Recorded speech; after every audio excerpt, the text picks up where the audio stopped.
Love that Pauline and I are hosting every week. Welcome, Pauline.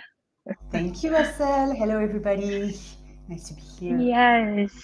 Hello, everyone. So, the topic that we picked out for you today is the topic of self love. And I feel like in the humanitarian world, we talk a lot about this.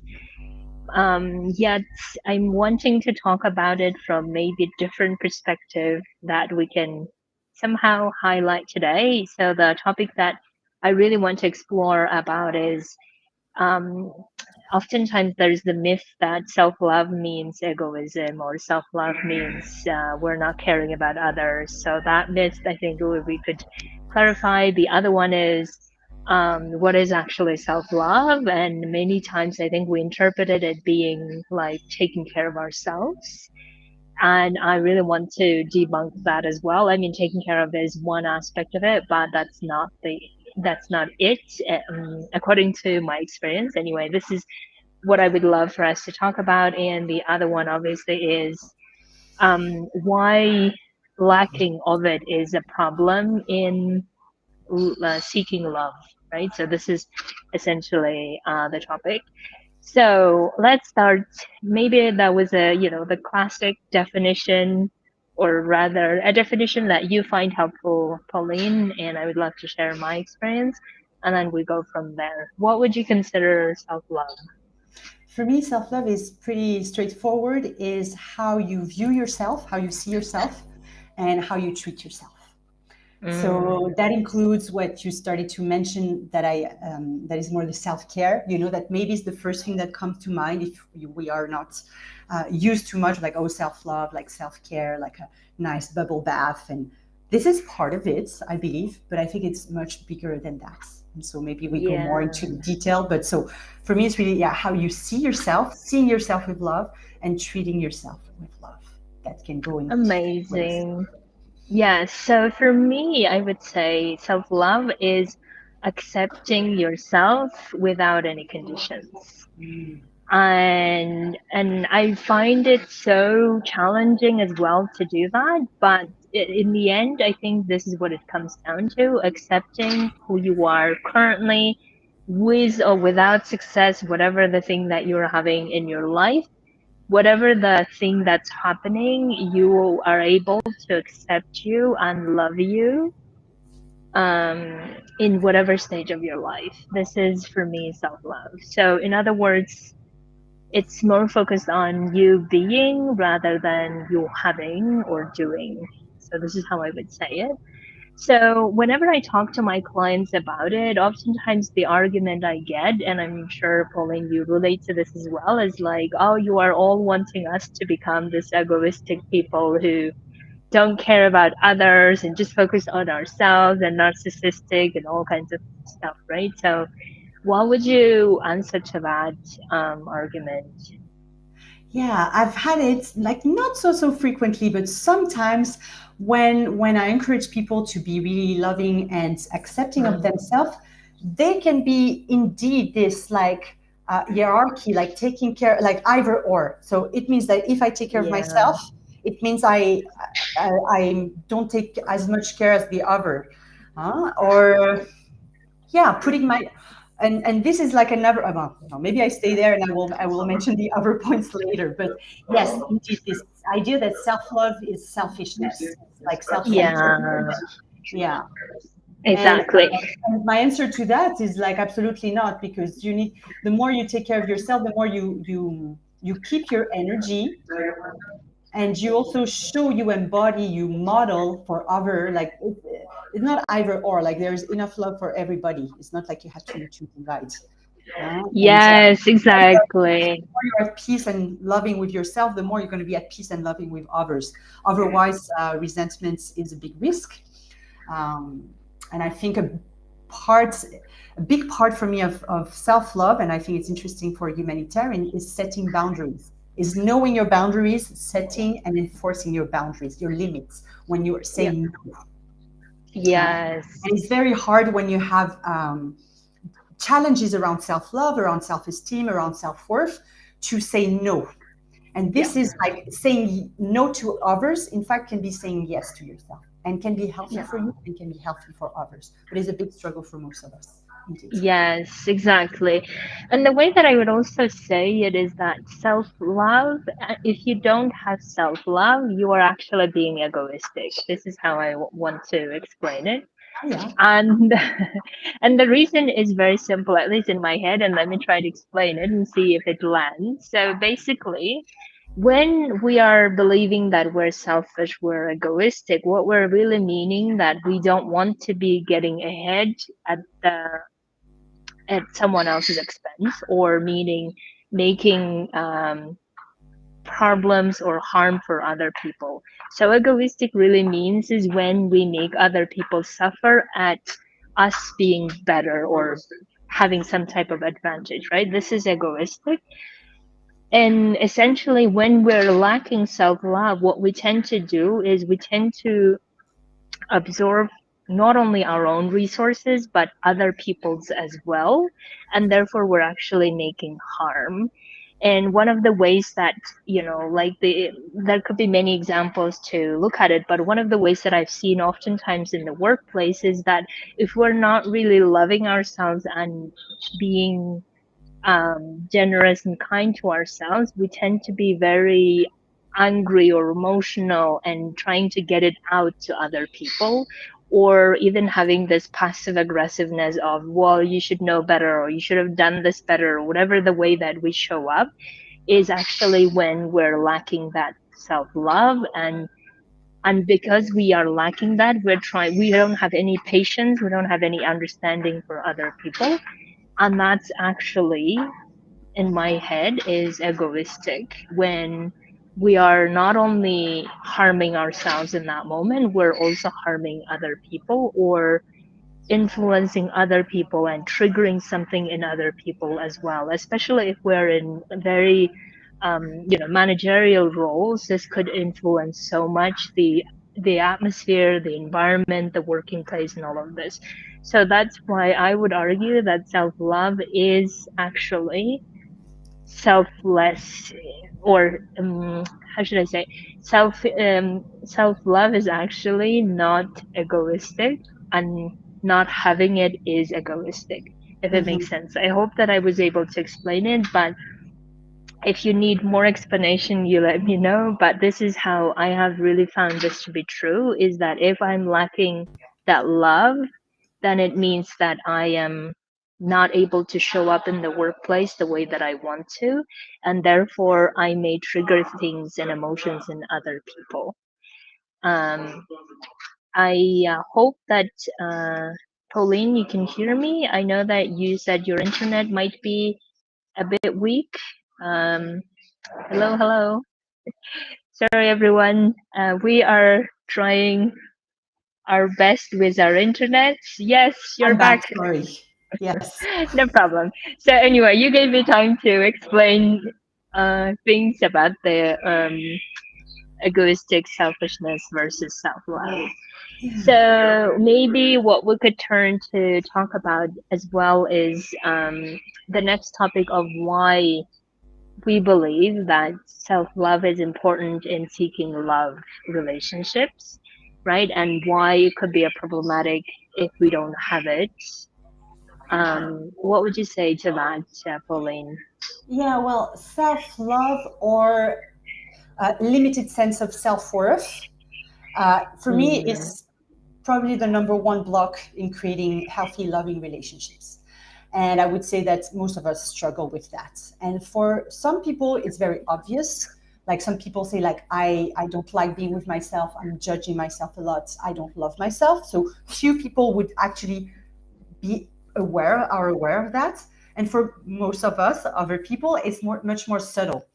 And it shows up when you look at who you attract as partner or who you allow in your life as partner. So if you allow yeah. people who are not as committed as you want, not as available as you want, or not treating you the way you want, and if you're I choose the word carefully, if you're allowing these people, you keep choosing these people, this might be a sign that there is some work that can be done to reconnect with your sense of worth, Yeah. and also the way you show up in the relationship beyond who you choose. Yeah. how you show up in the relationship. If you have a hard time connecting to your own needs, if you have a hard time expressing them, if you over adapt, overgive, over accommodate, lose your sense of balance in the relationship, Yes, that's a this big is one. probably a sense of self-love. So you can see how it can impact the Yeah. relationship. And here I'm making the link with the humanitarian world, where we are, doers, achievers, over giving, over accommodating is supposed to be our nature, right? Yeah. So this is where it's interesting to look at this question in this sector, because yeah, sometimes the relationship with partner can be the same as the relationship with work. That you lose your sense of balance, you forget about your own needs because you place your partner needs or your organization or your missions needs before your own, and then it can create, Yes. well, yes, unhappiness, burnout, uh, yeah, resentments, yeah, a lot of things. Yeah, exactly. So one other thing maybe I can add to that is that whenever we're not feeling this love for ourselves and accepting ourselves, I think what tends to happen is we tend to want to find that in someone else, right? So that's essentially, I think you are saying in different ways, and I'm trying to say it another way, but essentially that's it. In other words, we are trying to find whatever we're lacking in someone else. But the problem starts is other people can't really give what we are not generating ourselves, and that's as scary but also as rewarding because that means that you are in charge of generating that love within yourself, and you don't need to be seeking it from someone else to give it to you or to fill you with, right? So in some ways, now, whenever I say this, there might be a question mark of, well, why else would we find a love relationship if we don't seek love or if we don't want to get love? And that's a great question. What we are advocating for is that you are already feeling that within yourself, you're generating that within yourself, and then you're showing up in a loving relationship where you can just make the, I don't know, uh, adding to what you already have and not going to a relationship. I don't want to use the word empty, but this is what's coming up currently, Yeah. meaning that you don't have that within you and you're trying to fill it with someone else's help, and then that creates a lot of the time codependent relationships, right? Codependent in a very negative sense, because we also may want to choose to be in a codependent relationship however way you want to define it, Hmm. but the one that I'm thinking about is where you are believing that you can't live without this love, or you can't live without this person, or you can't really be happy without, and therefore you start accommodating and um, being too flexible and forgetting about yourself and all the things that Pauline mentioned. That's what's going to happen. And that's what we're trying to help you avoid, basically. Yeah, yeah, and I think it's quite interesting with the way the conversation is going, because yes, we're approaching it the same issue with maybe different words, Mm-hmm. and I think it's particularly relevant again with the line of work, the humanitarian work, because when you say this place of emptiness, like I would call place of like looking for a place of lack, and the idea of Mm, worthiness and kind of many relationship, and I work with people who are not in this sector, is basically the subtitle is prove me that I'm worthy, prove me that I'm lovable through your actions, through yes. what you give to me. And this is also sometimes what we do with the work is prove me that I'm Yeah. valuable because I'm doing this job, because I'm this title, because I'm doing all these great achievements. And this is where I think it's interesting to look at where do you get your worth from, and Yeah. remembering that we are all worthy, that we all have this human worthiness, worth, right? That has nothing to do with what we do. And then there's like achievements. But sometimes I see many people, many women who are very independent, and sometimes always this chase of like, I need to prove, I need to do more, more, more, more, more. When in fact, of course, you can do if you want, but don't confuse both.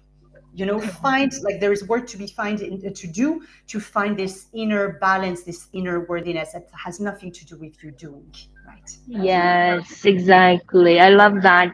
And the other thing that I think you mentioned several times, and I just want to highlight, is that the pattern of thinking and pattern of beliefs are in whether we are showing up in work or in relationship may have similar patterns, right? So like many coaches say, I'm sure Pauline you heard this, is whatever we do in one area we tend to do in other areas as well. It's not like we tend to be, I don't know, great in one and sucking at everything else, even though sometimes it does happen. So that's why the pattern that we want to really bring your attention to is how you are showing up in the workplace currently. And you may be also arguing with yourself saying that, well, I don't have time for this, I don't have time for that. And that's probably also the element of what Pauline was mentioning as to how you might not be valuing, or you might not be feeling that worthy and trying to prove,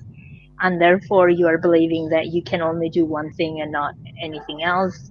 Or it might be leading you to doing things that in the end you don't really like doing, right? But because you want to be in this proving energy or chasing energy, that leads to succeeding maybe in one thing and not really in others. So I think we've covered that, why it could be a problematic not having that self love and recognizing your self worth. So the topic that everyone is always interested, obviously, is, well, if it's not really taking care of ourselves, or if it's not fully this, then what are we going to do about it, right? Because I've heard many people say to me is that, well, I'm taking care of myself well. I'm doing these things during my vacation or R&Rs, and that's a bit like the belief of I can only do things well when I'm resting, which may not necessarily be the pattern of thinking that we're encouraging, because that still compartmentalize your life and say you can only do things here and not here. But we really want you to be looking at your life holistically as to how you can do this on a regular basis, how you can balance your life on a regular basis, whether you're on vacation or in work mode. So, what would you say, Pauline, people can do to grow that love within? Okay, many different things that are available to most people. First is for humanitarian workers, starting to look at, who you are, connecting with yourself, like have a bit of inquiry of who you are beside the work. Because I want to mention also this point that we associate a lot with our work, with our job, with our organization. Sometimes we can lose ourselves. So it can be the moment, it can be the opportunity to say, okay, pause. Beside being, an associate or officer or whatever political analysis, okay, who am I? What are my values? What are my qualities? And have an inquiry about what you love about yourself. So this is a very simple question that I ask everybody, what do I love about myself? Asking yourself, and it can be your qualities, it can be your physical features, and starting to look at this. So this is a very simple question that everybody can ask themselves and start be curious about this, not taking it for granted, or just a simple question. This is number one. Number two, the idea of this inherent worthiness that we all have as human, as from when we are born as baby until now, that our worth is not defined by the work we do. Sometimes we believe it, but no. I have a great job and saving life, but no, like we are worthy before that. And even if we get, out of the job, if we leave the job. And another thing is really starting to connect with your feelings and with your needs. And this, I mentioned boundaries at the beginning, and I think it's very important. Not only taking care of yourself with a yoga retreat or a bubble bath or a nice glass of wine. This is beautiful, and you want to do that as well. But also learning to say no to your manager when you're burnout, and when people ask you to do something, like start to like no, like I cannot now. I need to nourish myself. My need is to take care of myself first and foremost before I can go back and give to others. So I think especially for humanitarian, this is a big one. uh, yes, the differentiating yourself from the work and your value from the work, and then starting to set boundaries, to not in a selfish way, and to come back to what we are saying at the beginning, but if you think in terms of energy, it's like a boundaries is like a fence of self-love and keeping your energy, and not to keep it selfishly, but to be functioning, and so that you can serve others and work properly when you are restored. And we tend to forget this often, and Yeah. to burn out. Yeah, I might have other points coming up. I don't know if you want to Okay. add to Yeah. that already. Exactly. So I think the other one that I really encourage people to do, and maybe also this is something that I've done a lot in my own life, so that's why it has been helpful, is to be really looking at how you can accept whatever the part that you're especially not liking about yourself, right? Pauline mentioned about your opinion about yourself, and I really encourage everyone to look at what are the things that you believe you're not good at, you know, you can't do it, or you're not supposed to, or whatever the things that you are limiting yourself or you are really rejecting.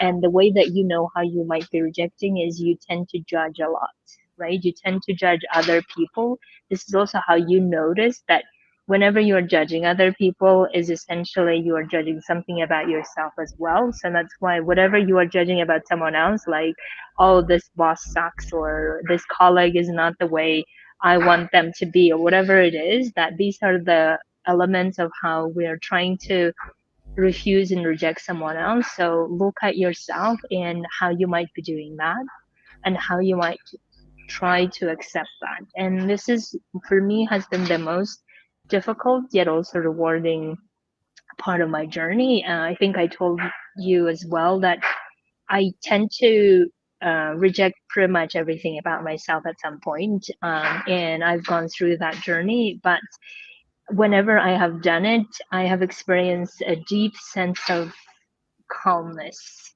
like the sense of I've arrived, or sense of I'm here, right? Or sense of I belong, or sense of this is who I am.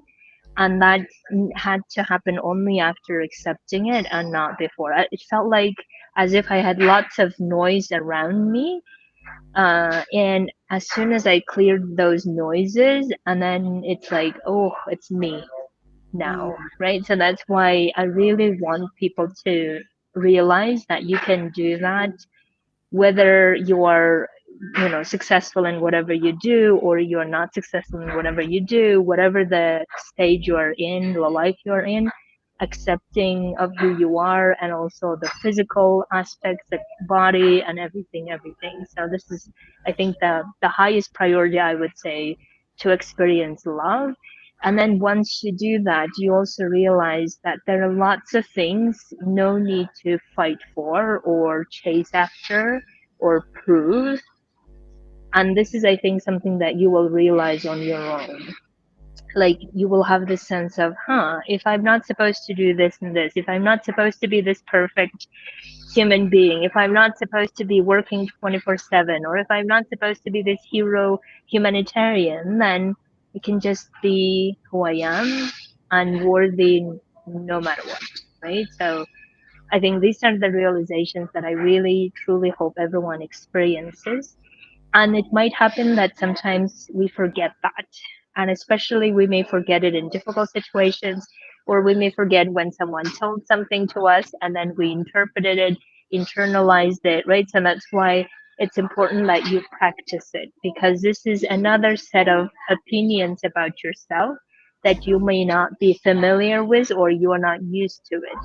So that's why whatever the story you've been telling up until now, you need to balance it out with other stories of you, who you are, and your worthiness, no matter what. mm. Anything coming up, Pauline, in this Yeah, regard? well, I want to, yeah, just to confirm absolutely what you mentioned. Like for me, I talk about loving all parts of you, and Yeah, yeah, it's easy to love yourself when everything is nice, when the sun is shining, you're in a good mood. But when things are hard, or when you yeah, notice your self discourse, your inner talk, Most of us Yes. have a very, very critical inner talk. So Yeah. yeah, starting to see, um, yeah, how you talk to yourself. This is a way out, and softening and moderating the way you're judging yourself, the pressure you're putting on yourself, and start to also love this inner critic, like to not judge yourself for judging yourself, Yeah. huh? And Which but we do starting to, often. yeah, we exactly, like, oh my God, if we start raising our awareness around our thoughts, the first thing we're going to see is like negative ones. It's like, oh my God, I'm talking this way to myself. I would never talk to a friend or to a loving person this way. So I think it's important to do that work, to start noticing like what's happening inside of us, how we talk to ourselves about ourselves. um, but yeah, loving our inner critic, loving our shyness, loving our part that is afraid, starting to love all these parts of us, and loving ourselves in our full, range of the humanness. And not only Yeah. loving the fierce, courageous, kind person that we can be at times, but sometimes, yeah, sometimes we can be petty, we can be angry, we can be jealous, and we want to also accept that part. Maybe not want to Yes. give it all the space, but also recognize, well, I'm a human, give yourself some grace, and like, yeah, um, accepting that and still. Yes. Mm. Exactly. And maybe one thing that just to highlight is that I know that whenever we're feeling shame, whenever we're feeling guilt, maybe it's difficult to accept ourselves, right? Because we tend to be this people who say, well, I'm in better place than others. Like we often compare ourselves to people who are suffering, who've gone through wars and conflicts and all of this, and we tend to say things like, "Well, I'm in a better situation or position than them, therefore I'm supposed to be this human who does all the things, or this human who has no feelings, or who can, push the feelings away and then function in the moment, right?" So I know that we tend to do that, but ask yourself also how useful that is, right? Because no matter what the situation is around us, you are still human and you can love yourself and also love those people who are suffering. And you don't need to undermine yourself or undermine what you're feeling in order to be helpful for others. You can feel whatever the thing happening for you, the shame, the guilt, whatever it is, and you still experience loving yourself and showing up for other people. So that's why I just want just to warn, I guess, that let's not use other people's suffering against ourselves by saying, well, I can't really do this because I need to be there for others, or I can't really do this now. Because if we get into that pattern of thinking, again, we will likely to postpone a lot of the things into the future, which we may never really come to actually attend. So that's why let's not get into that thinking pattern of not now, but rather it is now. Whatever the thing going on, it is now. It's the time.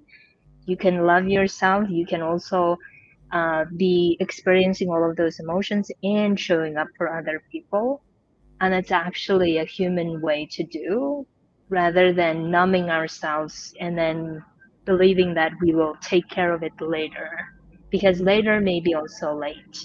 So that's why let's not do that. And I feel like, I just want to preach that the high time is to love whoever the person you are now and then still show up for other people the way you want to. Okay, anything last words that we haven't covered, we forgot, Colleen? For me, that's good. No, I think we touch on the most important points. Yeah, would love to hear Yes, from the audience if you have any comments or, reflection about those topics, whether it is worthiness, boundaries, loving all parts of you, or yeah, all these points. exactly. And maybe last thing that I think I forgot to mention that's just important is that we often also believe that it's hard not to judge ourselves. It's hard not to judge other people in those situations, but actually it's harder to love. So if you are feeling like you can't stop judging or whatever, let's replace it with love and see what happens, because the love tends to have this I don't know, generosity and freedom behind it, and judgment has a lot of constraints and rolling of different heaviness afterwards after judging. So if you don't want to burden yourself with judgment of yourself and of others and not accepting, let's try replacing it with love and see what happens. I know it's probably not something you are used to, but it always takes a practice. So let's start practicing now and see what happens. And if you're having difficulty doing any of the things, you let us know. We will be happy to coach you around it and you'll be good to go. Okay. Thank you so much, Pauline. It was another amazing conversation. Thanks. And we hope that you enjoyed listening to us, watching us as much as we are doing. So we'll be in touch next week. Until then, stay well, stay loving of yourself, and see you next Tuesday.